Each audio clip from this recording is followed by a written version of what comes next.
Assalamualaikum warahmatullahi wabarakatuh.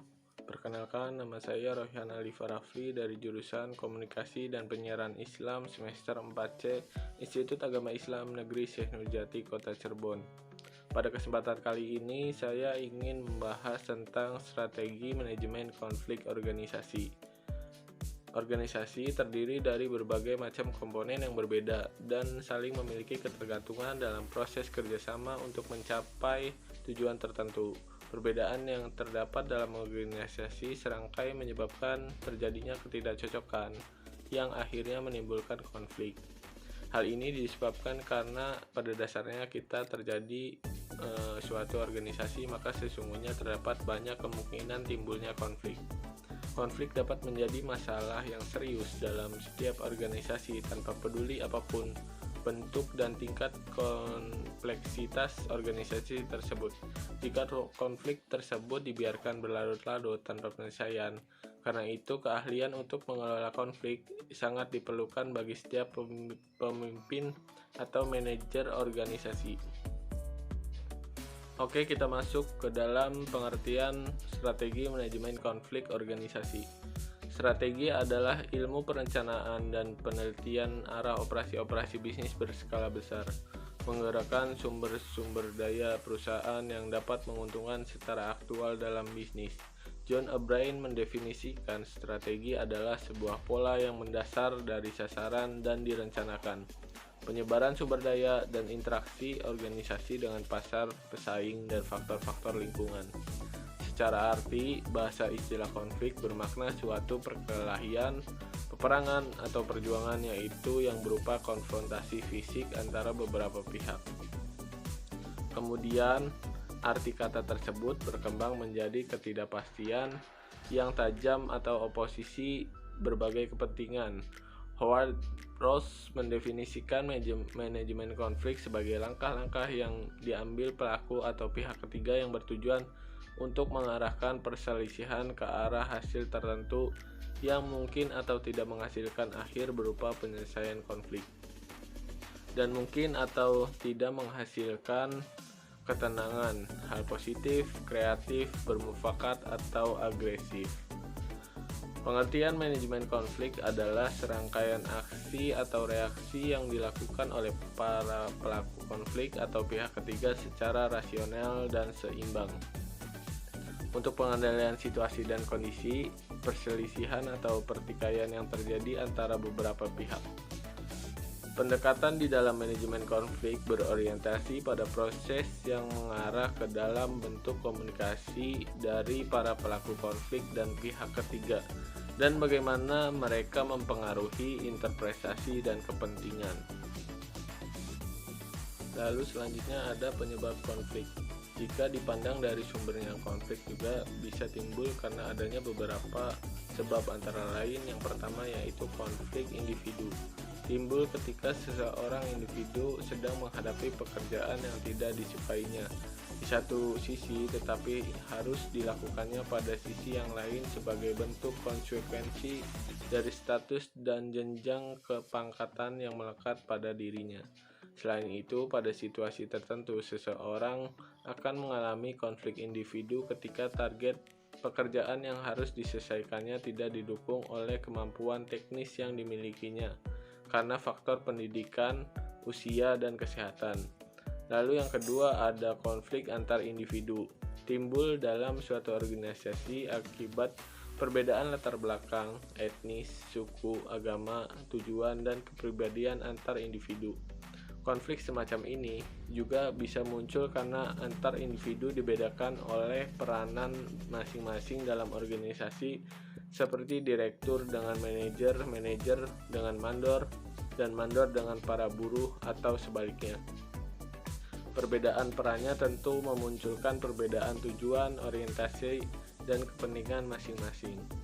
Lalu yang ketiga ada konflik antara individu dengan kelompok. Hal ini terjadi karena individu tertentu sebagai bagian dari kelompok dalam suatu organisasi tidak atau kurang bisa memberikan manfaat baik secara langsung maupun tidak langsung, sehingga dikucilkan dari pergaulan kelompok tersebut. Perasaan dikucilkan, tidak dihargai, dipandang, dihormati seperti individu yang lain menimbulkan konflik yang dapat mengganggu integritas dan keseimbangan hubungan antar individu sehingga dapat merugikan organisasi secara keseluruhan. Lalu yang keempat ada konflik antar kelompok. Konflik ini terjadi karena perbedaan kepentingan dan tujuan yang satu sama lain, tidak ada yang mau mengalah. Biasanya konflik antar kelompok ini muncul karena ingin saling menguasai, yang mayoritas merasa lebih berhak menjadi pemimpin dan menentukan tujuan kelompok tersebut.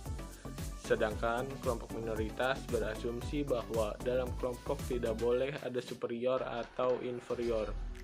Semua memiliki hak dan kewajiban yang sama. Berhak atau perlakuan dan keadilan yang sama. Yang kelima, konflik antara kelompok dengan organisasi. Konflik ini timbul ketika organisasi menuntut target produktivitas terlalu tinggi sedangkan para individu anggota organisasi hanya bisa memberikan terlalu rendah. Seorang direktur ingin perusahaannya maju dengan tingkat produksi yang optimal agar dicapai laba perusahaan secara optimal pula. Sementara dari sisi manajer, mandor, buruh, karyawan berkeinginan untuk memperoleh gaji atau upah yang setinggi-tingginya agar dapat mencukupi kebutuhan ekonomi. Lalu kita masuk ke dalam strategi manajemen konflik organisasi. Pendapat Eisenhardt dalam Robbins dan Hunsaker bahwa untuk menjaga kinerja individu seorang dan kelompok kerjanya pada sebuah organisasi dibutuhkan strategi manajemen konflik melalui 5 aktivitas seperti menghindari, mengakomodasi, mengkompromikan, mengkompetisikan, dan berkolaborasi. Yang pertama ada berkompetisi. Kompetisi adalah cara mengelola konflik yang membuat pihak yang terkait bersaing untuk memenangkan kepentingan masing-masing pihak. Pihak-pihak yang berkonflik saling bersaing untuk memenangkan konflik dan pada akhirnya harus ada pihak yang harus dikorbankan atau dikalahkan kepentingannya demi tercapainya kepentingan pihak lain yang lebih kuat atau yang lebih berkuasa. Lalu yang kedua ada mengkolaborasikan. Kolaborasikan adalah langkah yang diambil untuk menyelesaikan konflik. Dengan cara berkolaborasi ini dilakukan untuk menyelesaikan konflik dan tetap mementingkan kepentingan kedua belah pihak secara adil. Pihak-pihak yang bertentangan akan sama-sama memperoleh hasil yang memuaskan karena mereka justru bekerja sama secara sinergis dalam menyelesaikan persoalan dengan tetap menghargai kepentingan pihak lain sehingga kepentingan kedua belah pihak tercapai. Lalu yang ketiga ada mengkompromikan. Penyelesaian konflik dengan cara melakukan negosiasi terhadap pihak-pihak yang berkonflik sehingga kemudian menghasilkan solusi atau jalan tengah atas konflik yang sama-sama memuaskan. Cara ini hampir mirip dengan akomodasi, tetapi ada sedikit perbedaan yang diberikan. Jika akomodasi mengumpulkan pendapat dari pihak yang terkait konflik, kompromi mengambil keputusan untuk jalan keluar yang tetap menguntungkan kepentingan bersama. Lalu yang berikutnya ada menghindari. Seseorang atau organisasi cenderung untuk menghindari terjadinya konflik.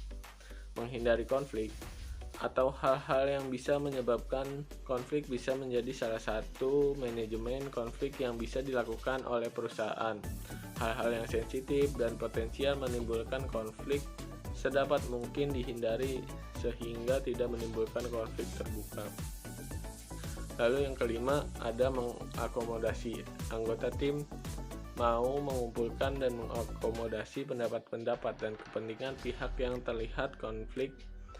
Selanjutnya dicari jalan keluarnya dengan tetap mengutamakan kepentingan pihak lain atas dasar masukan-masukan yang diperolehnya. Dengan mengakomodasi terdapat pihak yang terlibat diharapkan keputusan yang diambil tidak berat sebelah. Dengan demikian pengelolaan konflik terbukti mampu memberikan kontribusi secara umum pada kinerja teamwork perusahaan. Hal ini tercipta keharmonisan kerja antar adanya keterbukaan komunikasi penggunaan metode penyelesaian kerja yang tepat, serta mempertimbangkan efektivitas dan efisiensi kerja yang mendukung teamwork. Sedangkan untuk indikator kompetisi yang sepenuhnya dilakukan, hal ini terlihat pada responden terkait dengan melibatkan keahlian orang lain pada teamwork yang masih rendah. Mungkin itu saja dari penjelasan saya, semoga bermanfaat. Wassalamualaikum warahmatullahi wabarakatuh.